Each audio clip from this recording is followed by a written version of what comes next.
and then I got here. That's a whole different story. But, you know, Advance has really helped at WVU. I mean, it really has helped. Just to plug in for Melissa Latimer, the Advance Center. Of our people at WVU, you know that you heard the history of the math department. There wasn't much hope for females to stay. The climate was male-dominated. And so in order for women to be retained and promoted up through the ranks, it's not that we needed help, but we needed to somehow level the playing field to somehow. And the Advance Center has this sponsorship program which allows a female, and most of the females in our department have taken advantage of it, allows a female to find somebody anywhere in the world and who can mentor them in their exact area.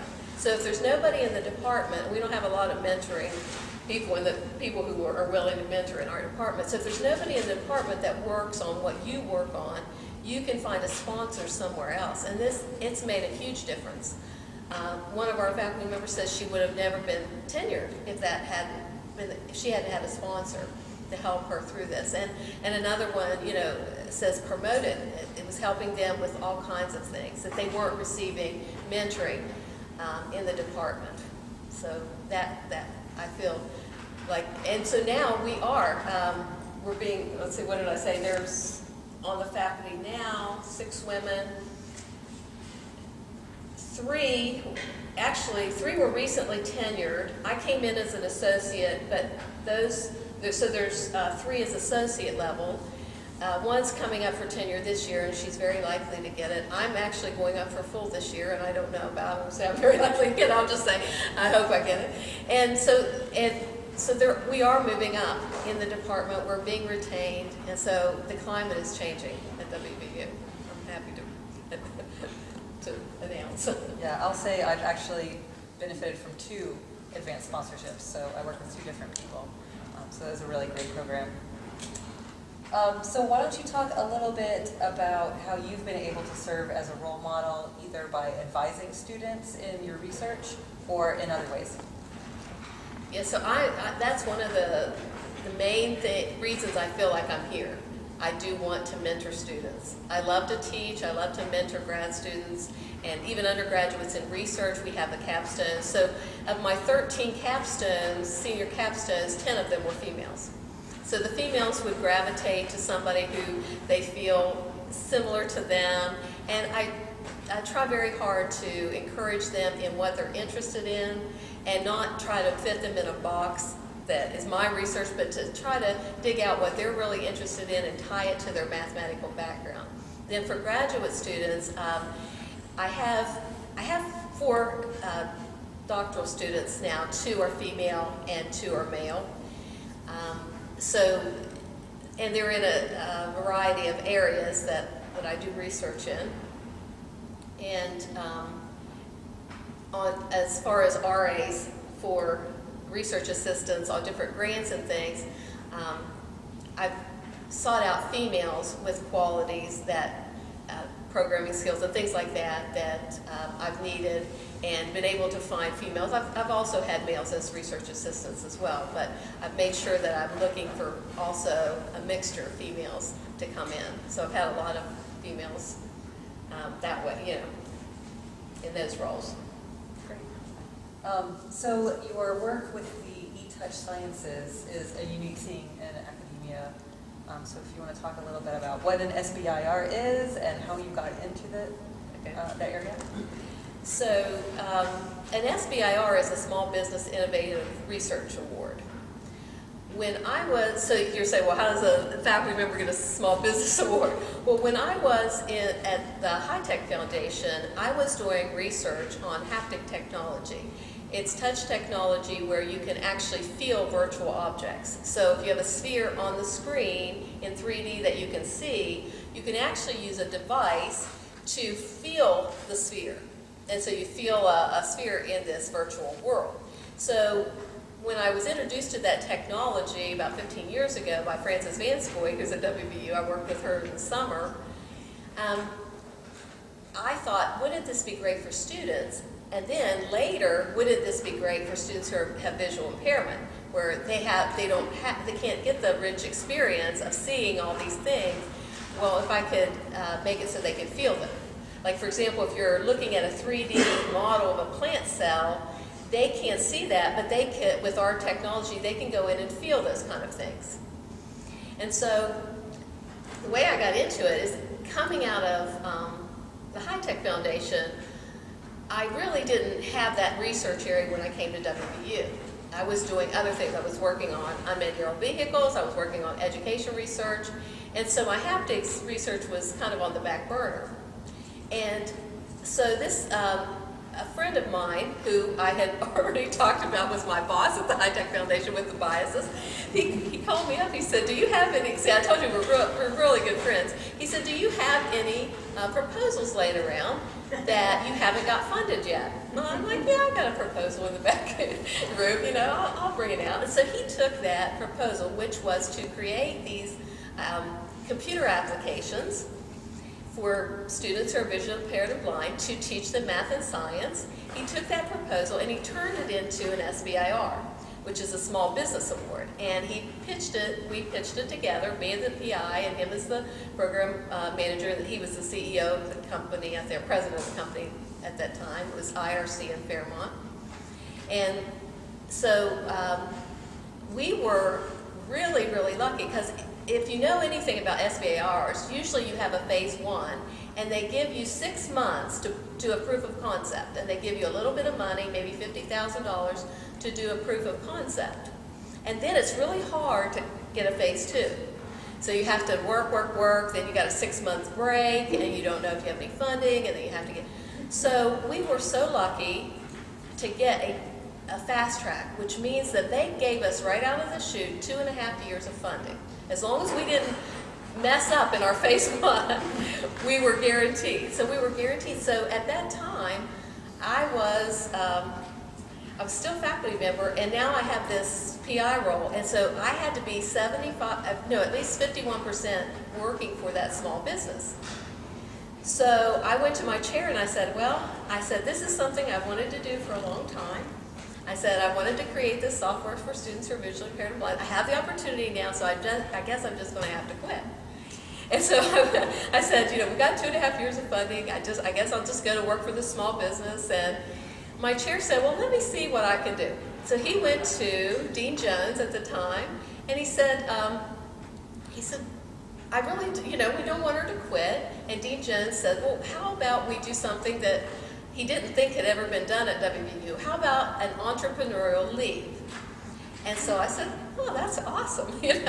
So what had happened for 2 years, basically, I worked for WVU for 25% to stay on the faculty, and then I worked for the small business for 75% so we could execute that award and develop the software. And then IRC, and then I came back to faculty full-time after that.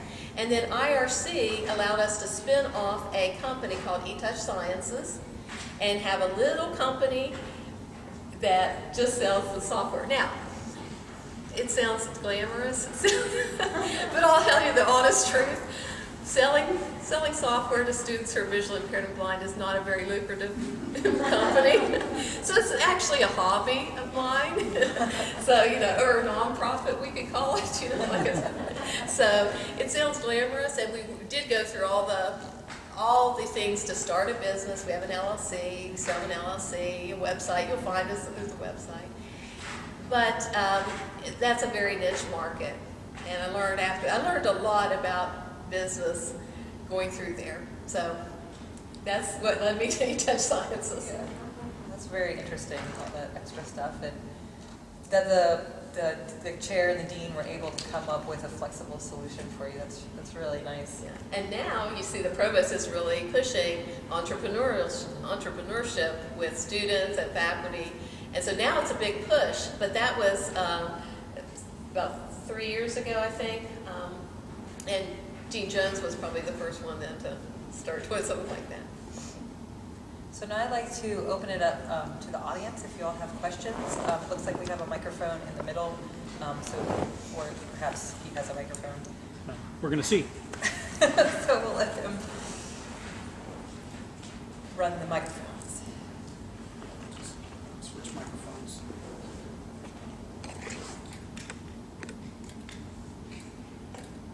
So if you have a question, speak in here.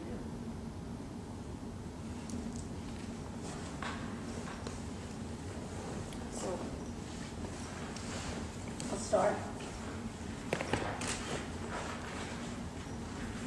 How did your family react? Your parents? Were your parents still around when you decided to go back and get your PhD? Were they surprised at the trajectory your life took?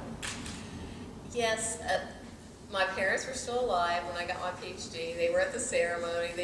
My dad was very proud of me. He kept telling, when he was in the hospital, he was sick at the time, he kept telling people, my daughter's a doctor too. Which, I'm like, oh, Dad, come on. All the nurses walk in, my daughter's a doctor too. So he was very proud. My mom, she keeps me humble. She tells me that I am educated beyond my intelligence. That's her favorite. But really, she doesn't mean it. But she says, I love you no matter what. And I think that was really the rock foundation that helped me get as far as I did. My husband, my kids, my mother, my parents were there. They loved me no matter what. They didn't care if I got a PhD. They didn't care, if I was a waitress. They loved me, and it was okay. And I remember every semester I would go to my husband crying. I can't do it anymore. I can't do it. I was like, I was pushing myself so hard. I would go to him crying. He'd say, you don't have to do it. If it's too much, you can stop. But he always was there to encourage me, but he never forced me to do it. He always let me, and then I never stopped, but they gave me the opportunity to stop if I wanted to.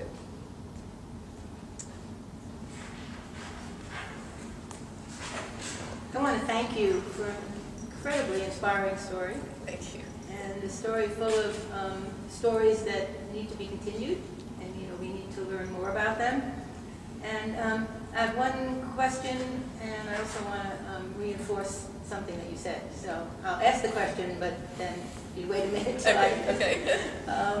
And the question, what I remember very, very clearly when I first came here, which was in the late 60s, was not only was there prejudice against women faculty and biases, particularly in math, not only in math, but particularly in the sciences, and engineering was also one of the worst. But there was a lot of bias against faculty who were interested in pedagogical research, who were interested in teaching, and in issues of whether there might be gender bias in the way math was taught in elementary. And I'm wondering, and I remember some people who bucked that, and I think including Mike Mays and other faculty, and those faculty sometimes were not as highly respected themselves, sort of tainted by the brush of being concerned with educational issues. So I am curious about whether that's still there or how it's changed. But a point that I want to make, because it really moved me deeply, was your admission of a time when it was not safe for you to go on the record. It's very rare that we make those admissions, although I think any of us who've been in this for a long time have had experiences where we did not act in the way we wish we could because of probably very realistic fears. And your telling that story is I think, very important to the larger story. And I think it's important also because we tend sometimes, when we look retrospectively, to say, well, there are women don't support women. One of, I think, the terrible myths. Or when it does happen, we need to really unpack why it happens. And sometimes the story behind that, someone might say, oh my God, she had the opportunity, she could have done that, and she just thought of herself, and no. And so the more that people take the risk of telling those truths, the more we can really understand what the trajectory is of getting women into the pipeline, as we like to say. So I want to thank you for that. But what about that bias against pedagogy as it connects to women and as it connects to the hard sciences? Okay, I'll respond to that question, but can I respond to your comment too? Okay. Because that really it hits a nerve, and I still don't know if I feel safe in bringing things up. Even though I'm associate professor and going up for full, maybe when I get to be full professor, if I ever do, I'll feel safe, but I still don't feel safe. And there's still instances in our department that I think need addressed, but I don't feel safe. I feel like that, that in some way it will be used against me. And I just need to buck up. And that's kind of like what, what we do. It's like, well, I just need to quit being so touchy, or I just need to, not see it that way, or I need to just ignore it. It'll go away. So I still feel like there are things that happen to maybe to many of us at the university, where we don't want to say anything. This is our calling now.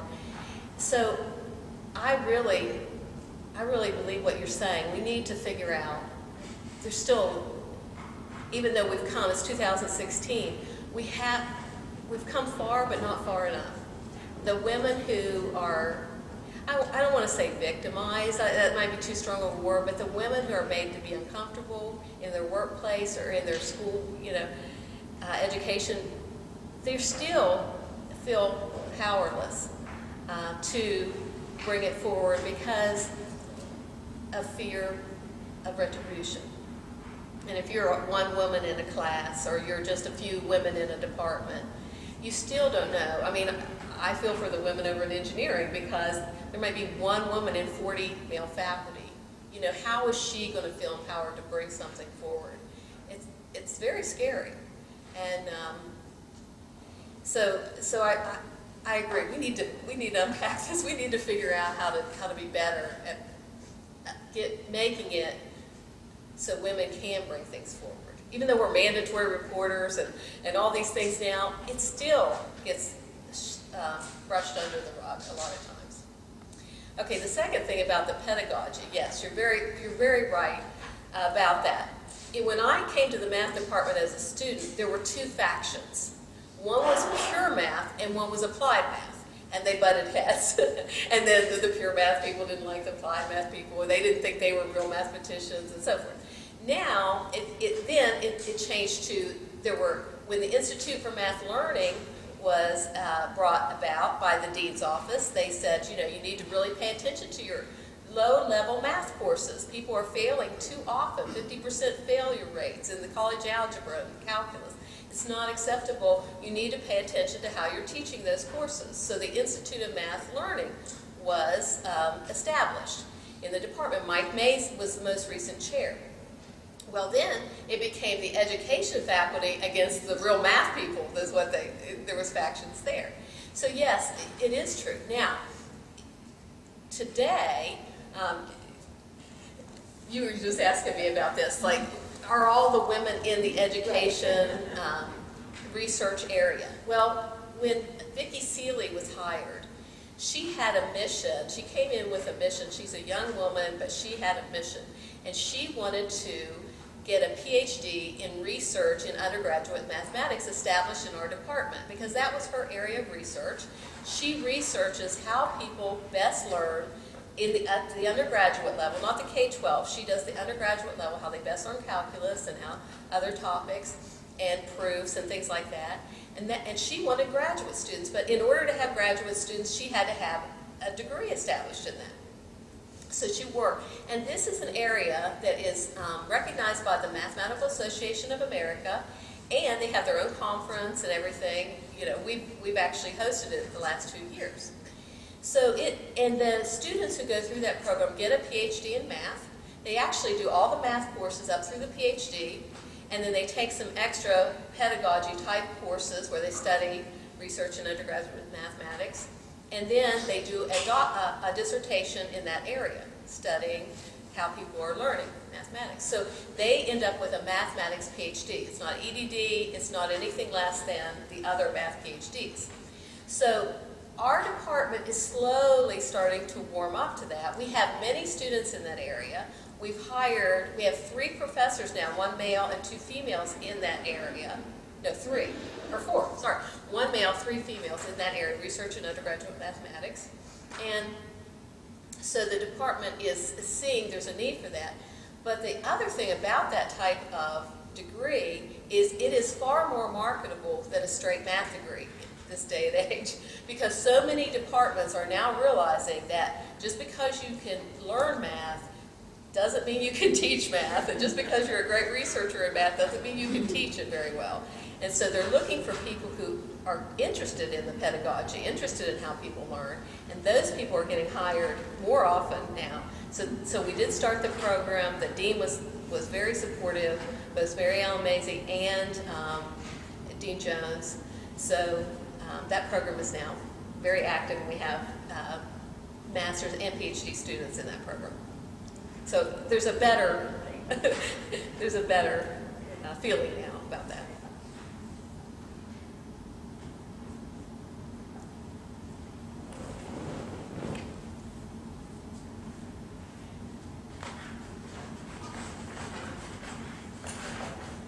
I want to thank you all too, and I hope we'll have some more questions after this one, but I didn't know anything about your company and the product that you have produced and the difficulty that you're having selling it. And I want to know whether you have looked into selling it to libraries, because it seems to me perfectly suited to libraries that have special populations of blind people, for example, or at least visually handicapped, that they provide all kinds of services for.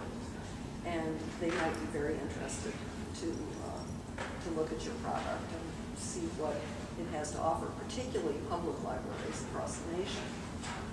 Yeah, we did not.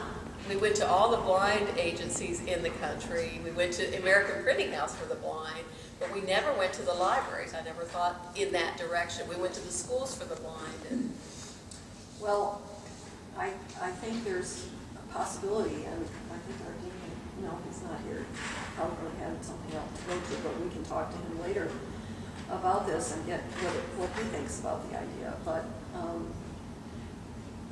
many libraries have a social purpose as they support democracy, and they want to reach out to all people. And this is an important social purpose that you have behind your product. And I hope you'll try this. yeah, that We can sounds provide like a you great. directories of libraries and things of Okay, that very nature to build a mailing list or something like that.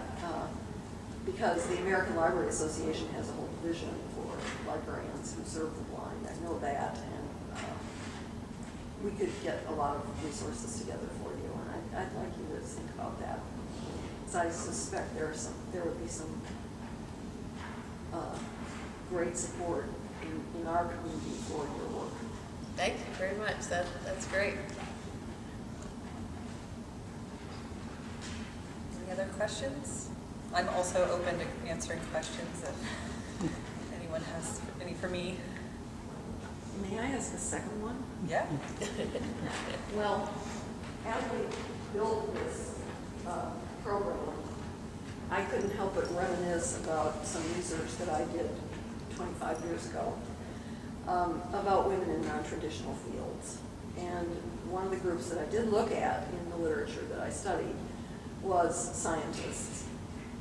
But I had other groups that I looked at across the workforce spectrum, blue-collar fields, academic fields, professional fields, all kinds. And I thought when I introduced the program I'd mention it, but I thought again, and now I would like to read one little bit from my overall findings, and get both of you to react, if you would, and if there's any additional people in the audience who would like to react. So I looked at 750 or plus publications about women in non-traditional fields, and I defined that by their workload having 5% or less women in the field. And as I say, it was across the board, and I read a lot of information, and I looked at the years 1963 to 1988. So this is old news, but it still plays in, I think, to our discussion this morning. So in the overall findings, one of the things I said was, the literature contains significant evidence amassed over more than 20 years of over-adaptation by women to bad working conditions so that they could at least be in their field of choice. There is evidence that gender consciousness is a critical issue for women in non-traditional fields, but that, quote, coming out, end quote, in the workplace as a woman who has a right to a separate personhood from the culture of men is a psychological task that right now only the most resilient and brave have been able to accomplish. What I want to ask is, this came out in 1991, so as I say, it's old news, but do you think that has relevance to this day? And if so, what can we do in light of some of the other questions that have been asked about this? I've been talking a lot. You All right. I think it is still relevant. You know, talking about the having to get straight A's, having to prove that you are smarter than everybody else. I think there's still a lot of women that feel they have to do that. So this overcompensation or the, you know, any of the issues, the harassment, just being quiet, putting your head down and putting up with it and not making waves. There's still a lot of that. We talked about, you know, critical mass. As critical mass gets better, like we've talked about, sort of we're at 25%, it's helpful. And it's been shown that once you get a critical mass, it's easier to recruit more. Because when you only have one or two, you're judged as the way everybody is. You only have a, you know, this is what it's like to be, you know, a woman in physics. And you're really saying, you know, if I act like this, or if I do this, this is what everybody's going to think. Like when your boss at the end said you were really aggressive. Well, if a man had been like that, you know, asking for the things they want, it would just have been normal. But for you, as a woman, you were being aggressive. And so there's still that, you know, the stigma of just being seen differently, even when we're acting just like a man would. Another anecdote from my experience is, you know, when we only had a few women, I've had someone say to me, you know, this woman is always like this, and that one's always like that. Why can't we just have a woman that's easy to get along with? And it's like, you know what? They've probably had to put up with a whole lot of crap to get where they are, and that has probably not helped. There's plenty of men in the department that are really hard to get along with. So it's just like, why should they be any easier to get along with than anybody else in the department? Why are you putting that on their shoulders? So, I mean, this whole overcompensation is still an issue.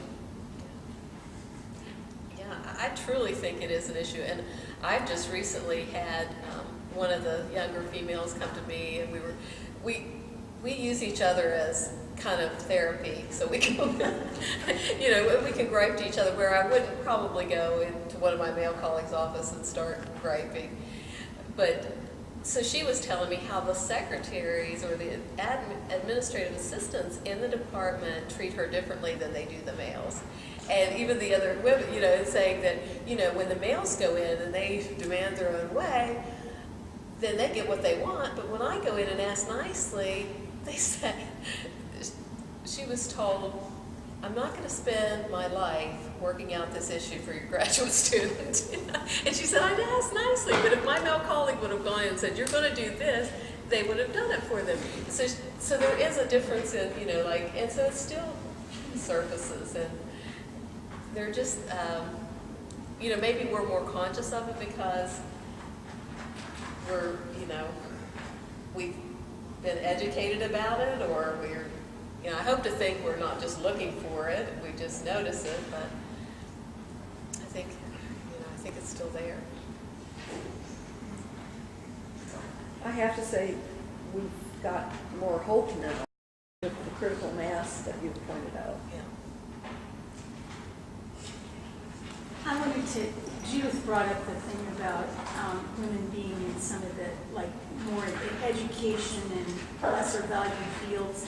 And one of the things in our department is the women tend to have this ethic of being better citizens. So we get to do the, you know, we sort of self-select into doing the service roles and not demanding high status things.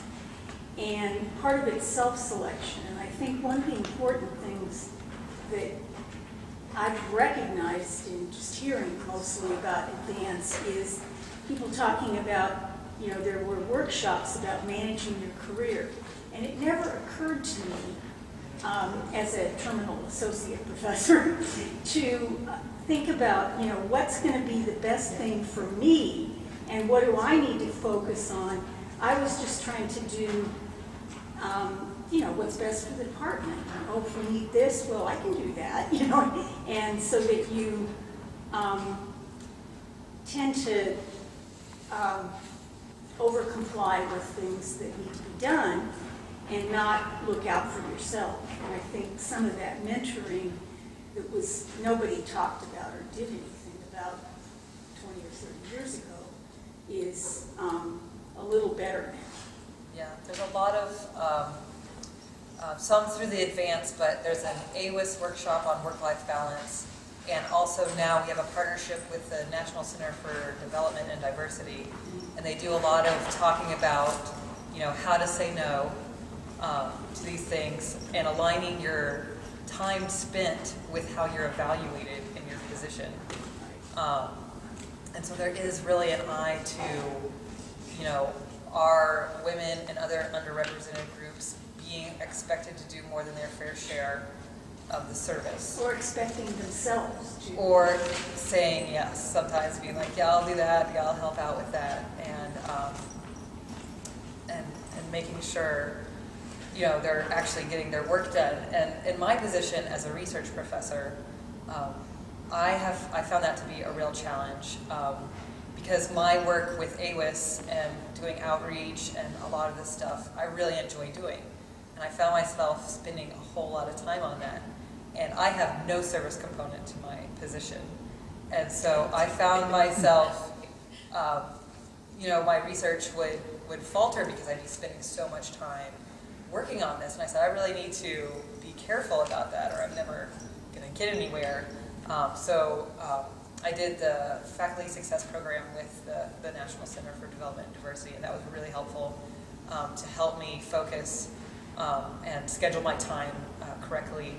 And I've really come to the realization now that because I have no service component, if there's anything that I want to do or anyone has asked me to do that is considered service, I have to really consider how is this going to help my research. And if it's not going to help my research, I'm not going to do it.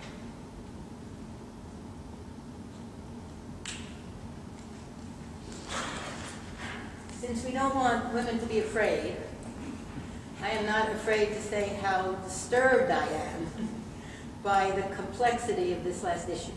Not disturbed by what my dear friend Helen has said, but that the danger of not getting help to change the climates in which women who want to do, or men, who want to do civic and social and moral and mentoring have to, and we do, have to make decisions that say no to our hearts. We are accepting other people's standards for our own survival at a level that maybe we either don't have to reach or that we need to change what we have to do to get there. So when we acknowledge that we are self-selecting, I think it's very important to ask whether our cells are well enough protected and developed to know what those cells are selecting out of freedom of choice or out of compliance in ways that we need to examine. So I felt it very important for my heart and my mind to say that before we close. And let me say one thing about that. You are so true, you're so right about that, because Advance is was a huge grant and a great thing for the university, but I almost said no to working on it because I knew my department would not see it as good work. But I said to myself at the time, you know, my motto is do good work for the right reason and it'll pay off in the end. And so my department came around, but they still don't credit much to what I did on Advance, even though I worked really hard. And it was, you know, a lot of work that I didn't get credit for, but it was the right work and it was for a good purpose. So I'm not sorry I did it, but you know, then you have to work extra to do what they want you to do too. Right. So. Well, I think we're a little past noon. So thank you, Margie. Thank you. I think that was really great hearing all your stories. Well, thank you.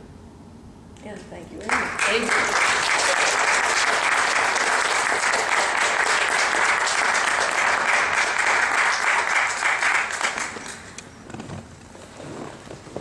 Martin Dunn.